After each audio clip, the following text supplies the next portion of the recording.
नमस्कार विद्यार्थियों। भारतीय राजनीतिक व्यवस्था प्रश्न पत्र के अंतर्गत आज हम एक नवीन अध्याय प्रारंभ कर रहे हैं, सर्वोच्च न्यायालय। सर्वोच्च न्यायालय के अंतर्गत आज हम प्रथम देखेंगे कि सर्वोच्च न्यायालय का संगठन। सर्वोच्च न्यायालय के संगठन में हम देखेंगे कि न्यायाधीशों की कितनी संख्या होती है, न्यायाधीशों की नियुक्ति की क्या प्रक्रिया है, न्यायाधीशों का कार्यकाल कितना होता है, न्यायाधीशों को कैसे हटाया जा सकता है। न्याय एवं न्यायपूर्ण समाज की सुनिश्चितता के लिए भारतीय संविधान के द्वारा न्यायपालिका का प्रावधान किया गया है, जो विभिन्न स्तरों पर उपलब्ध है। न्यायपालिका भारत में न्यायपालिका के 3 स्तर हैं, जिनमें सर्वोच्च स्थान पर भारत का उच्च न्यायालय, उसके नीचे उच्च न्यायालय और उसके नीचे जिला एवं सत्र न्यायालय। उच्चतम तथा उच्च न्यायालय को सम्मिलित रूप में उच्चतर न्यायपालिका कहते हैं। वहीं उच्च न्यायालय के नीचे के सभी न्यायालयों को मिलाकर निम्नतर न्यायपालिका या अधीनस्थ न्यायपालिका का निर्माण होता है। निम्नतर न्यायपालिका के भी कई उप स्तर पाए जाते हैं, जैसे जिला एवं सत्र न्यायालय। सभी निम्नतर न्यायपालिकाएं प्रशासनिक दृष्टि से उच्च न्यायालय के नियंत्रण में कार्य करती है। उच्च न्यायालय न्यायिक दृष्टि से सर्वोच्च न्यायालय के अधीन होते हैं, किंतु प्रशासनिक दृष्टि से इन पर सर्वोच्च न्यायालय का कोई नियंत्रण नहीं होता। अब हम देखते हैं कि भारत में सर्वोच्च न्यायालय के अंतर्गत कितने न्यायाधीश हो सकते हैं। सर्वोच्च न्यायालय से संबंधित संविधान के भाग 5 के अध्याय 4 के अनुच्छेद 124 से 147 तक वर्णित है। मतलब अनुच्छेद 124 से 147 तक सर्वोच्च न्यायालय से संबंधित हैं। 1935 के भारत शासन अधिनियम द्वारा स्थापित संघीय न्यायालय का ही ये प्रतिरूप है। ये संघीय न्यायालय होने के साथ साथ अंतिम अपीलीय न्यायालय भी हैं। सर्वोच्च न्यायालय का गठन किस प्रकार होता है, अब हम थोड़ा सा इसको विस्तार से समझते हैं। भारत के मूल संविधान में अनुच्छेद 124 के अनुसार भारत का एक सर्वोच्च न्यायालय होगा एवं इसके मुख्य न्यायाधीश के अतिरिक्त 7 अन्य न्यायाधीश होंगे। जब तक संसद विधि द्वारा अधिक संख्या विहित नहीं करेगी, तब तक संख्या वही रहेगी। अतः मूल संविधान में एक मुख्य न्यायाधीश सहित 7 कुल 8 न्यायाधीशों की व्यवस्था थी और संसद को ये शक्ति दे दी गई कि वह न्यायाधीशों की संख्या में वृद्धि कर सकती है, किंतु कम से कम 7 से कम करने का उसको अधिकार नहीं है। मुख्य न्यायमूर्ति को लेकर मूल संविधान में न्यायाधीशों की संख्या 8 थी, जिसे संसद द्वारा समय समय पर बढ़ाया गया और वर्तमान समय में ये स्थिति ये है कि सर्वोच्च न्यायालय में 34 न्यायाधीश हैं, 33 अन्य न्यायाधीश तथा 1 मुख्य न्यायाधीश। तो इस प्रकार न्यायाधीशों की जो संख्या है वह घटती बढ़ती रहती है। न्यायाधीशों की नियुक्ति की प्रक्रिया संविधान के अनुच्छेद 124(2) के तहत राष्ट्रपति उच्चतम और उच्च न्यायालय के न्यायाधीशों से परामर्श करके अपने हस्ताक्षर एवं मुद्रा सहित अधिपत्र द्वारा उच्चतम न्यायालय के प्रत्येक न्यायाधीश की नियुक्ति करता है। मुख्य न्यायाधीश के अतिरिक्त अन्य न्यायाधीशों की नियुक्ति के संदर्भ में राष्ट्रपति द्वारा भारत के मुख्य न्यायाधीश से परामर्श लेना आवश्यक है। मुख्य न्यायाधीश से परामर्श का तात्पर्य सिर्फ एक व्यक्ति के परामर्श से नहीं, बल्कि अनेक न्यायाधीशों के परामर्श से हैं। मुख्य न्यायमूर्ति को सर्वोच्च न्यायालय के 4 वरिष्ठतम न्यायाधीशों के मंडल कॉलेजियम से परामर्श करके ही राष्ट्रपति के पास सिफारिश भेजनी चाहिए और इस मंडल में भावी मुख्य न्यायमूर्ति भी अनिवार्यता शामिल होना चाहिए। मुख्य न्यायाधीश की नियुक्ति के संदर्भ में लंबे समय से चले आ रहे योग्यता और वरिष्ठता के द्वंद्व के संदर्भ में वरिष्ठता को ही आधार बनाया गया। न्यायाधीशों की नियुक्ति के लिए कॉलेजियम व्यवस्था को अपनाया गया है, जिसमें भारत के मुख्य न्यायाधीश तथा सुप्रीम कोर्ट के 4 अन्य वरिष्ठ न्यायाधीश शामिल होते हैं। इस व्यवस्था के विकल्प के तौर पर राष्ट्रीय न्यायिक नियुक्ति आयोग लाया गया था, जिसको सर्वोच्च न्यायालय ने असंवैधानिक घोषित कर दिया है। मुख्य न्यायाधीश की नियुक्ति संविधान में मुख्य न्यायाधीश की नियुक्ति के लिए अलग से कोई प्रावधान नहीं है। अनुच्छेद 124(2) में यह दिया गया प्रावधान ही मुख्य न्यायाधीश पर भी लागू होता है। मुख्य न्यायाधीश की नियुक्ति को लेकर प्रमुख सवाल यह है कि उसका चयन वरिष्ठता के आधार पर होना चाहिए या योग्यता के आधार पर। सीनियरिटी के आधार पर या एबिलिटी के आधार पर। 1973 तक सभी मुख्य न्यायाधीशों की नियुक्ति वरिष्ठता के नियम के आधार पर ही होती थी, लेकिन 1973 और 1977 में 2 बार वरिष्ठता के नियम का उल्लंघन किया गया।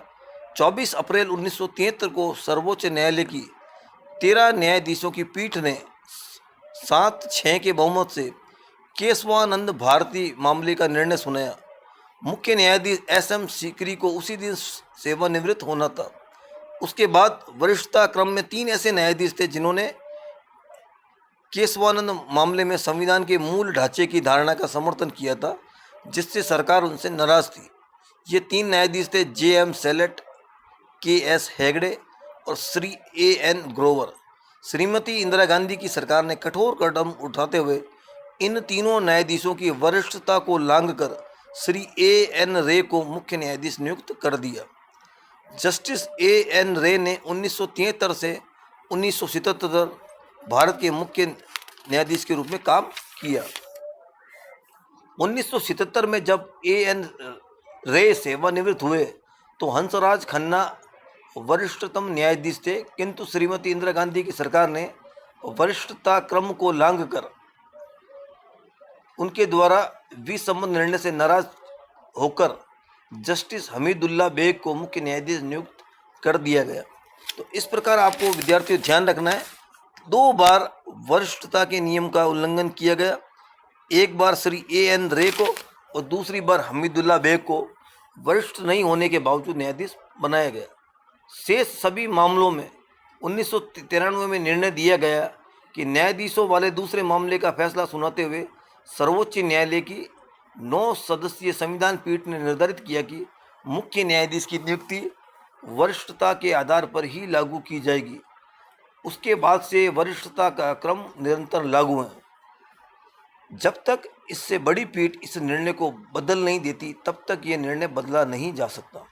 स्पष्ट है कि भारत में मुख्य न्यायाधीश की नियुक्ति वरिष्ठता का सिद्धांत स्थिर हो चुका है। इसका लाभ यह है कि न्यायाधीशों में इस पद को लेकर कोई खींचतान नहीं होती है और न ही किसी तरह के राजनीतिक हस्तक्षेप की संभावना पैदा होती है। पर इसका नुकसान ये है कि कभी कभी ज़्यादा योग्य न्यायाधीश सिर्फ इसलिए मुख्य न्यायाधीश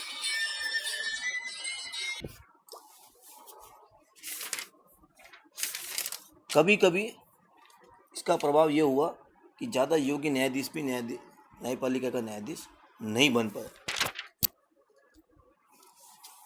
अब आगे हम देखते हैं न्यायाधीशों की क्या योग्यता है।